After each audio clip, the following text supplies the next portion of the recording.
સાવરકુંડલા તાલુકાના ઘોબા ગામની આ વાત છે, જ્યાં આવેલું આ આયુષ્યમાન આરોગ્ય મંદિર ખરા અર્થમાં લોકોના આરોગ્યની કાળજી રાખે છે.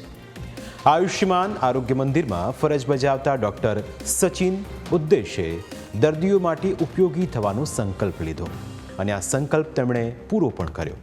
ડૉક્ટર સચિને એક એપ્લિકેશન વિકસાવી છે જેનું નામ એનસીડી ફોલોઅપ છે.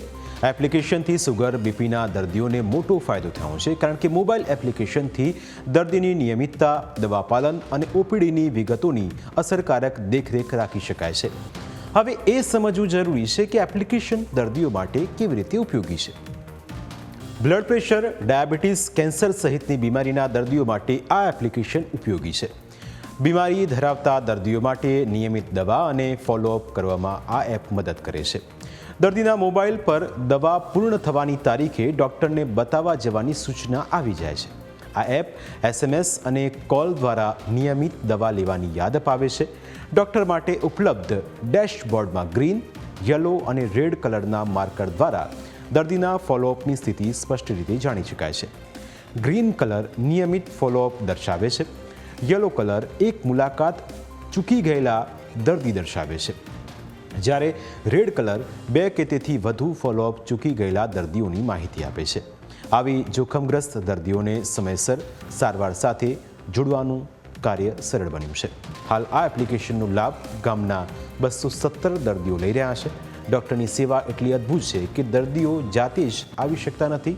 તેમના ઘર સુધી દવા પહોંચાડવાની વ્યવસ્થા પણ કરવામાં આવેલી છે. આ ડૉક્ટરને સાંભળશો તો તમને પણ પ્રેરણા મળશે. ઓટોમેટેડ આપણે એપ્લિકેશન બનાવી છે. એ એપ્લિકેશનની અંદર 3 કલર આવે છે. જે લોકો મારી પાસે રેગ્યુલર દવા લેવા આવે છે એમનો ગ્રીન કલર હોય છે. જે લોકો રેગ્યુલર દવા નથી લેવા આવતા અથવા 1 મહિનો ભૂલી જાય છે એમનો ઓટોમેટિક યલો કલર આવી જાય છે મારા મોબાઈલની અંદર, જે એન્ડ્રોઈડ એપ્લિકેશન છે એની અંદર. અને એના સિવાય જે 2 થી 3 મહિના સુધી દવા નથી લેતા તો એમનું ઓટોમેટિક છે એ રેડ કલર થઈ જાય છે. આ કલર છે એ ઘણા એવા હોય છે કે જે ફિઝિશિયન પાસે ડાયરેક્ટ દવા લેતા હોય છે, પણ ક્યાંય તપાસ કરવા અથવા પૈસાના અભાવે એ લોકો ત્યાં ફિઝિશિયન પાસે પહોંચી નથી શકતા. તો અમે એમને મફત રીતે કરી દઈએ છીએ. જેને રેડ કાર્ડ છે અથવા યલો કાર્ડ છે એમની અમે ગૃહ મુલાકાત કરીએ છીએ. એમને પૂછીએ છીએ કે કેમ તમે આવી નથી શકતા. કોઈ કારણોસર એ લોકો બહાર હોય છે અથવા કોઈ ટ્રાવેલિંગમાં ગયા હોય છે અથવા કોઈ ઘરે એમનું કંઈ પણ અકસ્માત થયું હોય છે. જો આવી નથી શકતા, હલનચલન કરી નથી શકતા, તો અમને ઘરે અમે બીપી ડાયાબિટીસ ચેક કરી દઈએ છીએ.